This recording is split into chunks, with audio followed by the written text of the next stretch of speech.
dijo que era la última vez que hacía.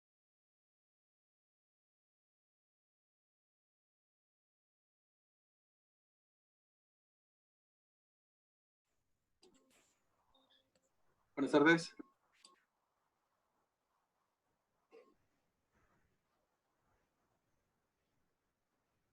Buenas tardes.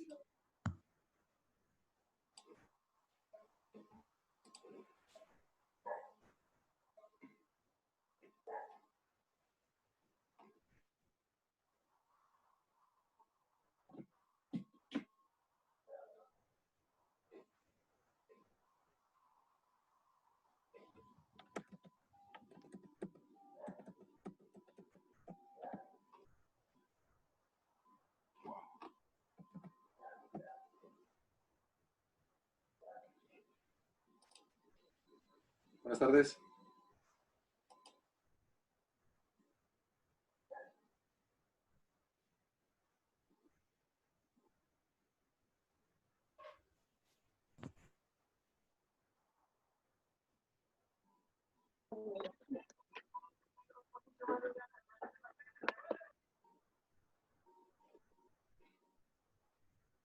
¿Cómo están? Buenas tardes.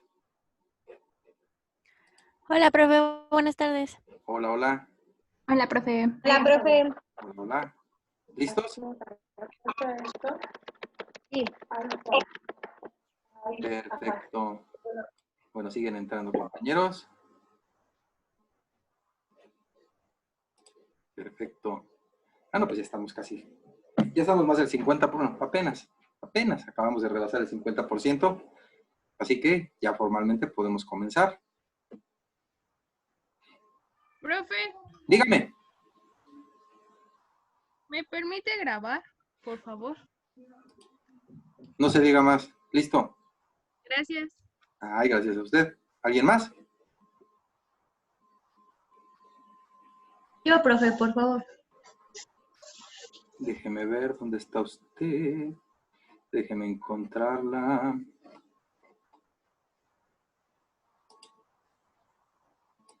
Ya está, señorita Naomi. Gracias. Gracias a usted. ¿Alguien más?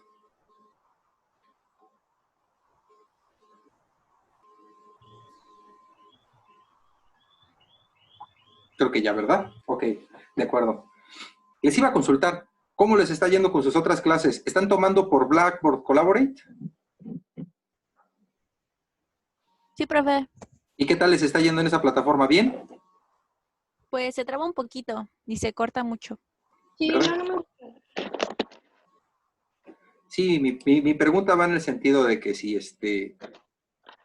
está bien así como estamos o brincamos a Blackboard Collaborate, porque sería la No, oficial, ¿no? está perfecto. Sí, ¿verdad? Esta es un poquito más estable. Creo que tenemos más flexibilidad en esta. Perfecto. Pues ya está, somos 20.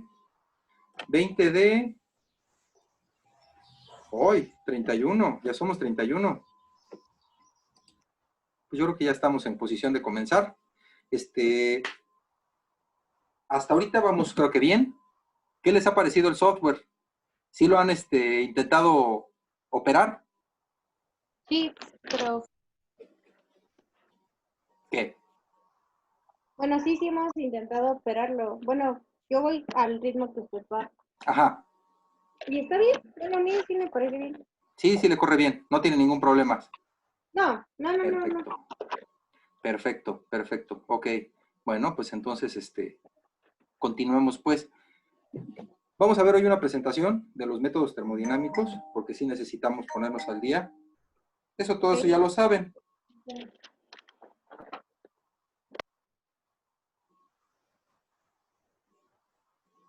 Profe, una pregunta. ¿Esta sesión también la va a subir?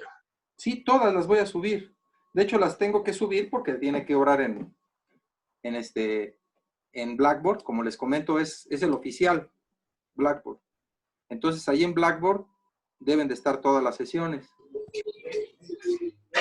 Me imagino que de sus demás materias también tienen ahí las grabaciones. Sí, profe. Ajá, entonces también de esta. Las estoy subiendo en contenidos semanales, debajo de la sesión, Ahí están los links para que si gustan volver a verificar o checar o cualquier cosa, ahí están las grabaciones. ¿Sale? Gracias, profe. No, al contrario, gracias a usted. Pues dicho esto, comenzamos entonces. Déjenme ver dónde está. Eso ustedes ya lo saben, pero vamos a acordarnos un poquito, ¿no? De los métodos termodinámicos. ¿Y cómo los vamos a aplicar? Vamos a tratar de ver un poquito de lo que son los métodos termodinámicos para los simuladores de proceso. Y a partir de aquí, pues vamos a tratar de resolver con algún modelo termodinámico algún sistema, pero hacerlo en Excel si están de acuerdo, y posteriormente llevarlo al simulador para comparar diferencias, ¿no? Pero para saber qué es lo que está haciendo el simulador y cómo itera y cómo resuelve, ¿sale? Entonces, ¿qué vamos a ver? Pues una pequeña introducción, qué tipos de métodos termodinámicos hay, cálculo de equilibrio de fases, que es lo que nos interesa, líquido-vapor, cálculo de las propiedades, algunas ecuaciones de estado, y lo importante, ¿no? Lo que son los métodos de coeficientes de actividad y la selección de métodos termodinámicos. Esta parte de la selección de métodos termodinámicos, pues voy a ser un poquito reiterativo con el árbol de decisiones que ya hemos visto 2 veces, con esta sería la tercera, pero quiero que se vayan familiarizando con él. ¿Sale? Entonces, ¿para qué sirven los métodos termodinámicos? Pues justamente son los que nos van a ayudar para definir las propiedades termodinámicas, los equilibrios de fases. ¿Y qué vamos a hacer con esos equilibrios de fase y con las propiedades termodinámicas? Bueno, pues nos van a servir para poder resolver nuestros balances de materia y energía en nuestros equipos del proceso. Es decir, si llevamos un método secuencial modular, lo que tenemos que hacer es resolver ese paquete, ese módulo. ¿Cómo lo vamos a hacer? Pues lo vamos a hacer de acuerdo a la termodinámica para resolver lo que es la parte energética y másica también, porque a final de cuentas nos sirve también para estimar volúmenes molares y de ahí poder dimensionar equipos, ¿sí? Entonces, ¿qué propiedades vamos a poder calcular? Para empezar, los coeficientes K. Los K son los de reparto, no sé si recuerden que ya les había comentado. La K no es otra cosa más que el coeficiente de reparto, cómo se reparte una especie en su fase de vapor y en su fase líquida. El cociente de, ese sería nuestra K. ¿Para qué nos va a servir? Pues para el cálculo de equilibrios líquido-vapor o líquido-líquido.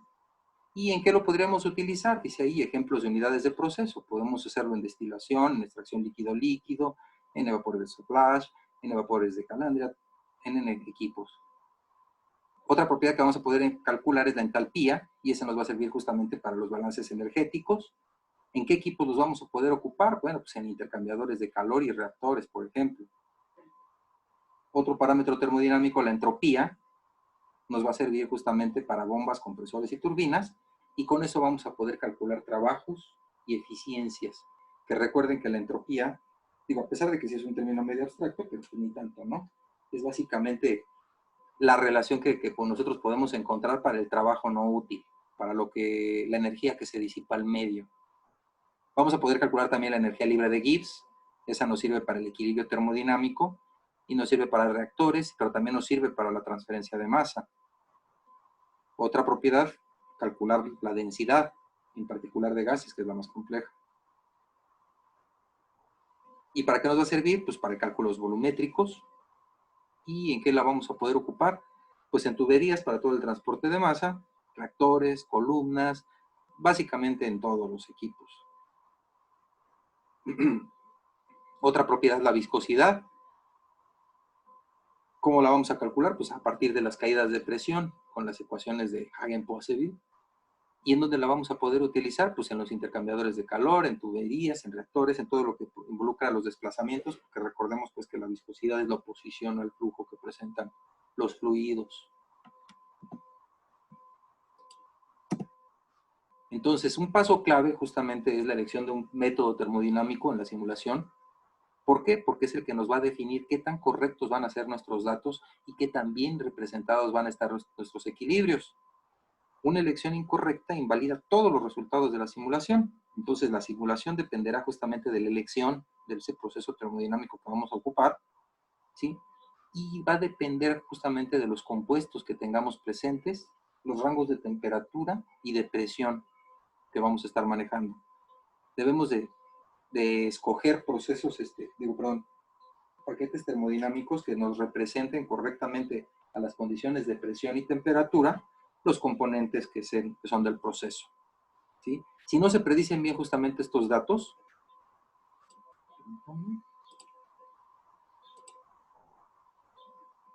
si no se predicen los datos correctamente, pues tenemos que ajustarlos entonces con datos experimentales, ¿sí? Y esos datos los vamos a obtener pues de artículos científicos, por lo general. Siempre ya hay muchas cosas estudiadas, y ahorita difícilmente encontramos algo nuevo bajo el sol. La mayoría de los sistemas, de los componentes, ya se encuentran reportadas todas sus propiedades termodinámicas, y si no encontramos una ecuación que nos ajuste correctamente, pues nos veremos en la penosa necesidad de nosotros parametrizarla, ¿sí? Y si no se dispone de datos experimentales, como les decía, predecir los parámetros a partir de métodos de estimación basados en propiedades moleculares. Hay algunos métodos que son híbridos. Por un lado, se alimentan con ecuaciones de estado, y por otro lado, se complementan con cálculos ab initio, es decir, con métodos de química cuántica, de mecánica molecular, y con eso ya podemos tener termoestadísticamente las propiedades moleculares que nosotros requerimos. ¿Y dónde encuentro datos termodinámicos si me hacen falta? Bueno, pues aquí les puse algunas fuentes, ¿no? El de Kema tiene unas bases de datos para propiedades de fluidos puros y de mezcla. Está muy completa. Ahí les pongo el link. Esta se las voy a subir, ¿sí? Ahí está el Data Compilation American Institute of Chemical Engineers. También tiene una base de datos muy interesante. El Dortmund Bank, el JANAF también, que es termodinámicas, y está distribuido para el NIST. Está muy bueno también. Revistas de ingeniería, o las revistas como tal de ingeniería química, nos pueden dar datos al respecto. Por lo general, esos son los que usa Aspen Plus. Un ejemplo, vamos a suponer una mezcla, ¿sí?, de etanol-agua, una mezcla líquido-vapor. Un diagrama TXY, es decir, la temperatura.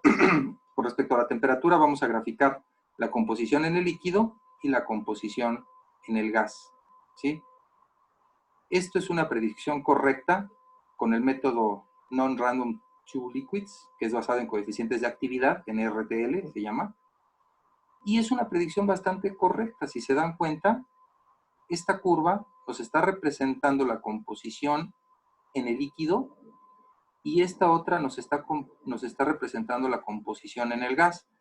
Tanto la composición en el gas como la composición en el líquido están en su punto de saturación, es decir, este es vapor saturado y este es líquido saturado, ¿sí? Por aquí abajo tenemos líquido subenfriado, mezcla aquí al centro, y acá tenemos vapor sobrecalentado. Y si se dan cuenta, más o menos a partir como de... Se puede hablar, ¿eh? Si quieren interrumpir, ustedes díganme. Por aquí, por este punto, si se dan cuenta, se forma un azeótropo, y aquí la mezcla ya es indivisible, casi por 0.75 de fracción mol de etanol, más o menos, lo que correspondería al 96% en volumen, que es lo máximo que podemos encontrar en el A mí es que alcohol, se ¿no? tarda mucho en conectar esto. Ya me conectan los dos, deja de desconectarme aquí. Cierra sus micrófonos. Si quieren hablar, por favor, lo encienden. Con todo gusto resolvemos las dudas, ¿vale? Entonces, esta es una predicción correcta a partir de un método termodinámico basado en coeficientes de actividad. Mientras que basado en propiedades ideales, vean nada más qué es lo que nos da. Esta es la curva para el líquido saturado y esta es nuestra curva para el vapor saturado. Si se dan cuenta, idealmente, pues obviamente no va a haber ningún azeótropo como lo representa aquí. Es una mezcla ideal y es completamente separable desde 0 hasta 1 en fracción mol. Esto induciría unos errores increíbles y nos llevaría a cálculos incorrectos en nuestra simulación.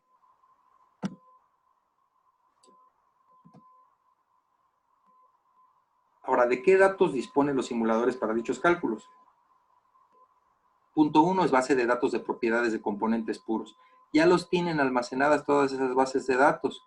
Es, por ejemplo, parámetros dependientes de presión y temperatura. Un ejemplo es el CP, ¿sí?, en su forma de ecuación del ideal, que es A0, A1, AT, A2T cuadrada, más A3T cúbica, bla, bla, bla. Esto es para, en función de la temperatura, tendríamos que integrar, ¿sí?, esta ecuación para poder aplicarla. Y también los tiene almacenados como datos, así como datos duros, que serían valores críticos, porque esos sí son puntuales para cada especie, que es presión, temperatura crítica, volumen crítico, y puntos normales de ebullición, esos ya los traen almacenados.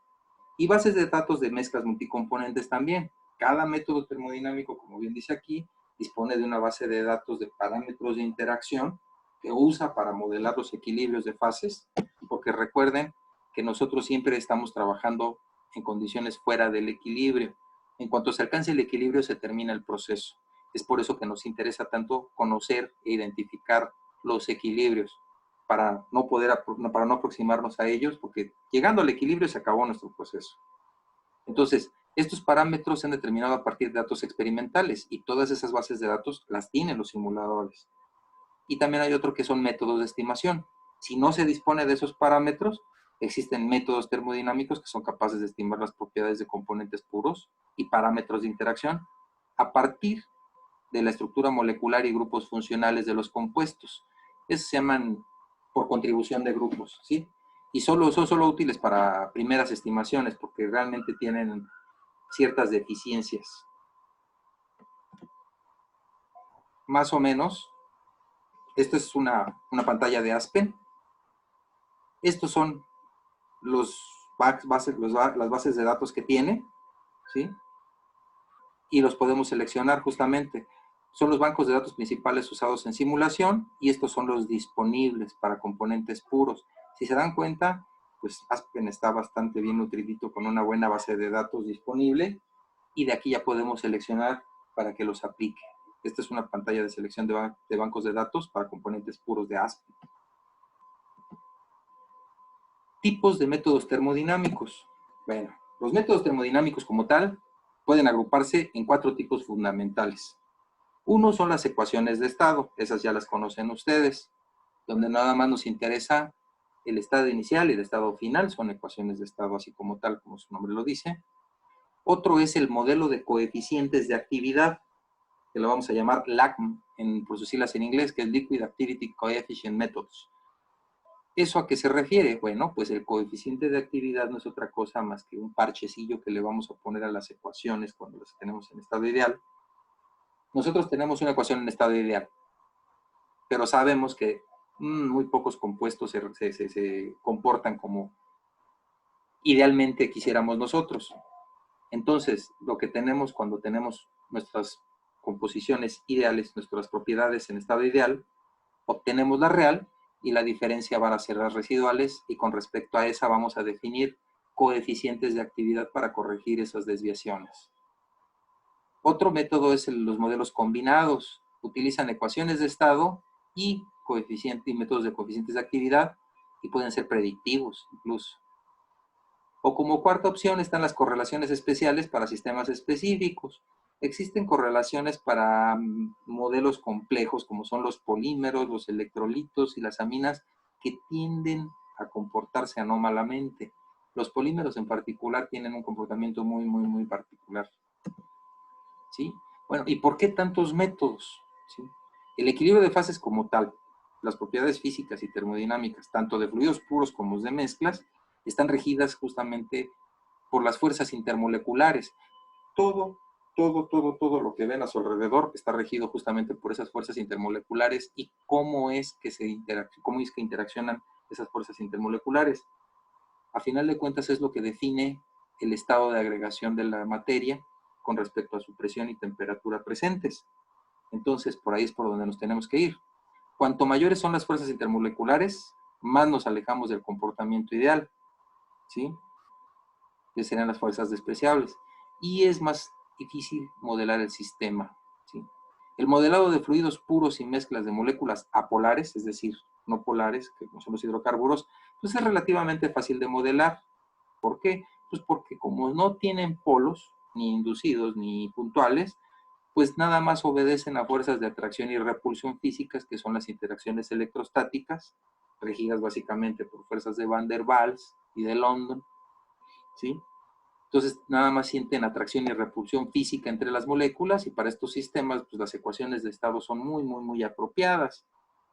Las series homólogas les llaman de hidrocarburos, es decir, N-heptano con N-heptano, decano, pentano, todas esas cadenas, si se dan cuenta, pues no tienen mucha polaridad, de hecho no presentan polaridad alguna. Y de lo que se trata es que las interacciones entre ellos son meramente electrostáticas, ¿sí? Entre moléculas polares ya comenzamos con problemas. Tenemos ácidos orgánicos, alcoholes, bases y agua. Aparecen justamente, además de las atracciones y repulsiones y las fuerzas de Van der Waals, algo que se llama puentes de hidrógeno o enlaces de hidrógeno, que ya son fuerzas químicas. Pueden ser incluso bastante fuertes y llevar a comportamientos no ideales. De hecho, el agua, gracias a ser una molécula polar y presentar puentes de hidrógeno, es la que lo hace que pues puede existir la vida en la Tierra, ¿no? Porque a final de cuentas, cuando una materia, cuando una especie, sí, cuando una sustancia pasa de su estado líquido al sólido, pues su densidad aumenta y como tal tiende a precipitarse dentro del medio que se encuentra. Sin embargo, gracias a estos puentes de hidrógeno, el agua al congelarse no precipita, al contrario, flota. Y es lo que permite que se genere todavía la vida en el mar, porque si no, imagínense cómo sería, ¿sí? Entonces, esos puentes de hidrógeno pueden ser incluso muy fuertes y muy importantes. Tanto que pueden llegar a presentar dimerización en fase de vapor, pueden llegar a presentar los azeótropos, que son desviaciones bastante marcadas de la idealidad, y pueden también presentar separaciones de fase incluso. Para estos sistemas, los métodos del coeficiente de actividad, tenemos que usarlos y aplicarles también una ecuación de estado especial para fase vapor. Ahora, si tratamos con mezclas de sustancias apolares y medianamente polares, es posible usar solamente ecuación de estado. Es decir, cuando tenemos no polar y ligeramente polar, pues algunas ecuaciones de estado nos responden muy bien, ¿sí? Pero siempre y cuando estén modificadas para que predigan bien esos comportamientos de mezclas, tanto en fases líquidas como en vapores. Presión y temperatura. Bueno, la elección de las ecuaciones de estado y métodos de coeficientes de actividad no solamente depende de los tipos de moléculas de la mezcla, sino también de la presión y de la temperatura. Eso es muy importante. Las ecuaciones de estado permiten tratar de forma unificada la fase líquida y vapor de una mezcla en un amplio rango de presión y temperatura. Son poderosas. Mientras que los parámetros de los métodos basados en coeficientes de actividad se ajustan experimentalmente a datos disponibles a bajas presiones y temperaturas, y justo por eso, porque como están ajustados a bajas presiones y temperaturas, los errores son muy altos si los extrapolamos a altas presiones y altas temperaturas. Hay que tener mucho cuidado con este tipo de métodos, ¿sale?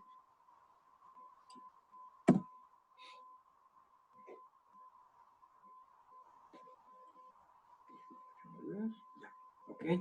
Entonces, ¿qué hacemos si queremos moderar altas presiones y altas temperaturas? Una mezcla que es muy no ideal y es en fase líquida y no tenemos datos experimentales. Bueno, cuando esto ocurre, que son muchas veces, pues usamos métodos predictivos. Aplicamos una ecuación de estado para fase vapor y líquido, y los parámetros pues los tenemos que estimar a partir de algún método de coeficientes de actividad. Es decir, tenemos que hacer híbridos, tenemos que mezclarle ahí los modelos termodinámicos para poder predecir esto. Ahora, algunos ejemplos, ¿sí? Mezclas de sustancias apolares, que son los hidrocarburos, no presentan polaridad. Cuando hay baja presión de 1 a 3 bares, ecuación de estado. Cuando la presión es media, ecuación de estado. Y cuando la presión es alta, ecuación de estado. Recuerden, cuando tengamos mezclas de hidrocarburos, pues con una ecuación de estado nos bastará para predecir correctamente nuestros parámetros para las interacciones líquido-vapor, para nuestros repartos y nuestros equilibrios. Cuando tienes mezclas de sustancias apolares y medianamente polares, es decir, no polares y ligeramente polares, pues hay que hacer uso de las ecuaciones de estado modificadas o ecuaciones de estado acopladas con ecuaciones basadas en coeficientes de actividad, cuando estamos a presión baja. Para la media aplicamos lo mismo, pero para alta presión tenemos que utilizar ecuaciones de estado ya modificadas. Y para mezclas con compuestos altamente polares, o sea, ya declaradamente polares, para presiones tanto bajas como medias, hay que utilizar ecuaciones de estado especiales con modelos acoplados con coeficientes de actividad, ¿sí? Y para alta presión, ya directamente las ecuaciones de estados basadas en coeficientes de actividad. Esa sería una tabla cualitativa para la elección de los modelos termodinámicos de acuerdo a la polaridad de nuestras mezclas. Es por eso que tenemos que saber bien qué es lo que estamos metiendo y qué tan polar o qué tan no polar es, qué tanto nos va a causar problemas esas polaridades.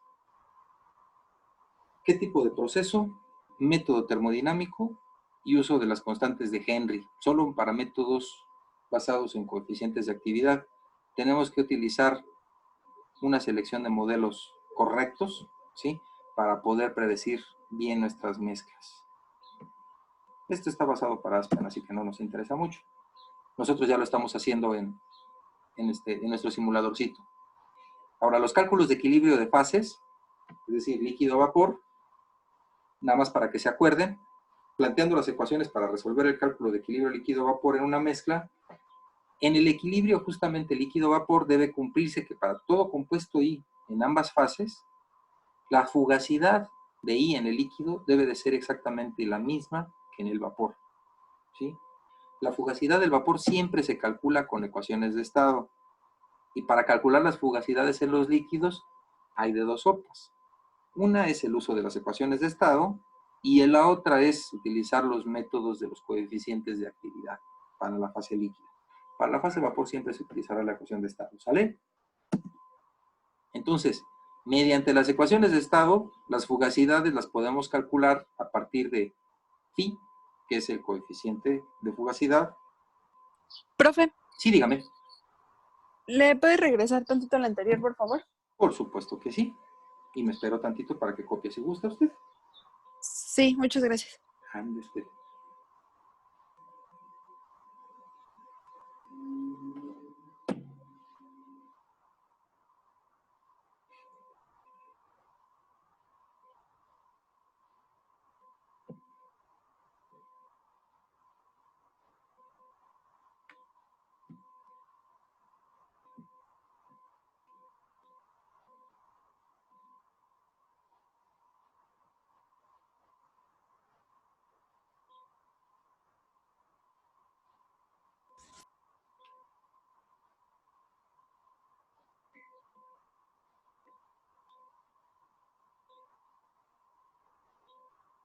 ¿Listo?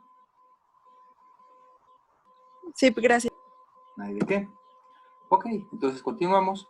Que para el cálculo de las fugacidades, ¿sí? La fugacidad en el líquido va a estar definida como el coeficiente de fugacidad en el líquido para la especie I por su fracción mol en el líquido por la presión. Mientras que la fugacidad del componente I en el vapor va a quedar definida por el coeficiente de fugacidad de I en el vapor, por la fracción mol en el vapor, por la presión, ¿sí? Esas presiones son del sistema como tal. Entonces, ambos coeficientes se calculan usando la ecuación de estado y reglas de mezclado, ¿sí? Por tanto, si quedamos que tiene que ser la misma fugacidad tanto en el líquido como en el vapor, pues los igualamos. Y al igualarlos, fíjense qué es lo que ocurre. Igualamos el cálculo de la fugacidad en el líquido con respecto a la fugacidad en el vapor para que se cumpla la condición de equilibrio, ¿sí? Y despejando de aquí, ¿sí? Y con respecto a X, que es esta parte de aquí, tenemos nuestra KI, que es nuestro coeficiente de reparto que les estaba mencionando. ¿Y cómo va a quedar definido? Pues directamente como el cociente de los coeficientes de fugacidad líquido-vapor, ¿sí? Esta es la fracción mol en el vapor con respecto a la fracción mol en el líquido y este es nuestro coeficiente de reparto que nos interesa saber, ¿sí? Tenemos 10 minutos, ¿sí? Ahora bien, mediante justamente del método de coeficientes de actividad, la fugacidad en la fase líquida la vamos a definir como la fugacidad de I va a quedar definida como gamma, que es el coeficiente de actividad, ¿sí?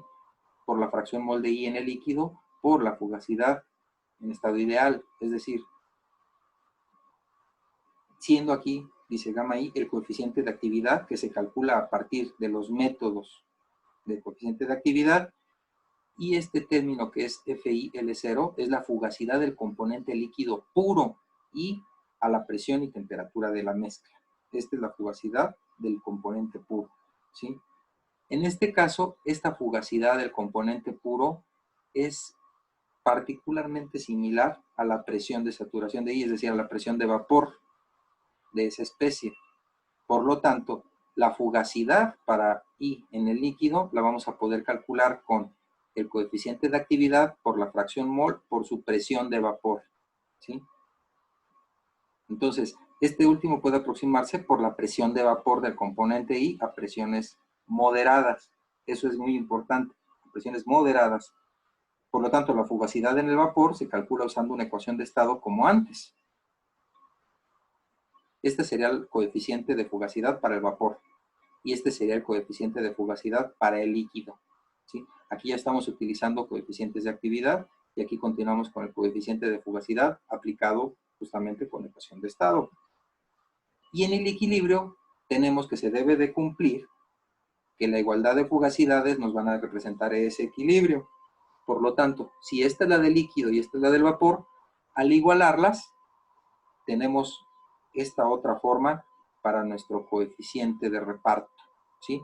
Sigue siendo la composición en el vapor con respecto a la composición en el líquido, pero va a quedar definido por el coeficiente de actividad por la presión de vapor entre el coeficiente de fugacidad en el vapor por la presión total, ¿sí? A presiones moderadas, es decir, por debajo de 10 bares, recuerden que 10 bares es 0.98 atmósferas, es básicamente similar, ¿sí? Entonces, a presiones moderadas, el coeficiente de fugacidad de I, ¿sí?, se aproxima a 1.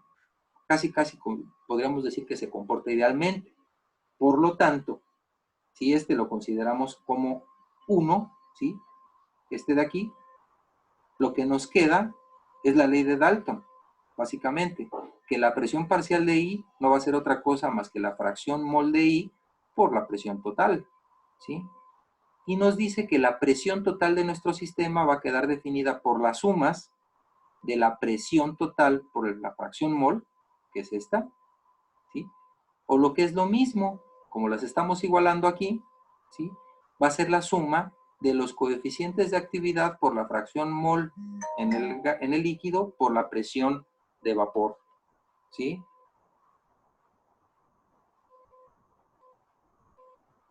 Y si además consideramos comportamiento ideal en la fase líquida, pues entonces el coeficiente de actividad va a tender a 1, va a ser muy próximo a 1. Cuando este coeficiente de actividad es básicamente 1, estamos hablando de comportamientos ideales. Y gracias a este comportamiento ideal, definimos la ley de Raoul.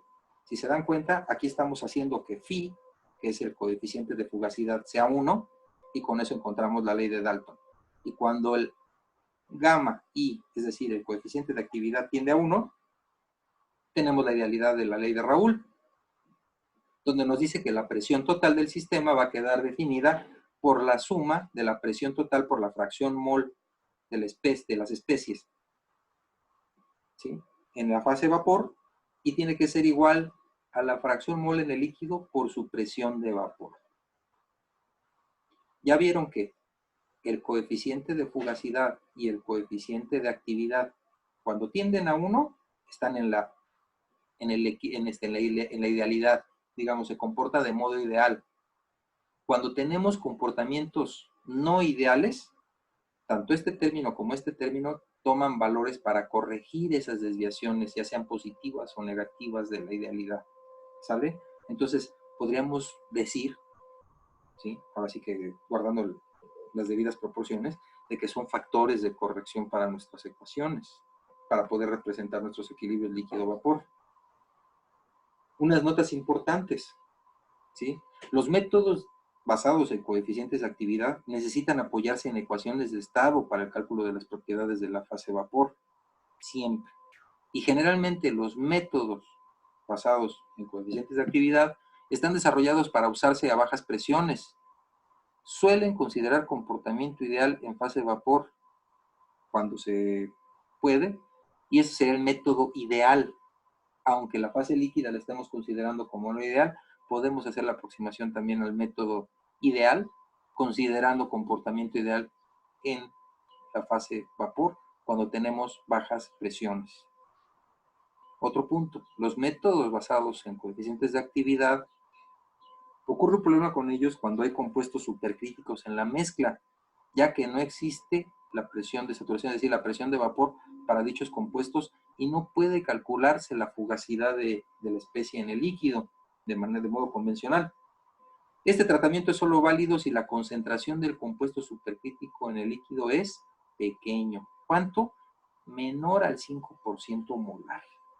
Si tenemos esto, sí podemos hacer uso de los métodos de coeficientes de actividad. Ahora, para el cálculo de nuestras propiedades termodinámicas, ¿qué es lo que tenemos que hacer? El cálculo de cualquier propiedad termodinámica, llamémosle Y, por ejemplo, ¿sí? ¿A qué? Pues a la entalpía, la entropía, la energía libre de Gibbs, la energía libre de Helmholtz, lo que sea, ya sea de un compuesto puro o de una mezcla, siempre se va a analizar a partir de la contribución de dos términos, que era lo que les comentaba, ¿sí? Este es el ideal, ¿sí?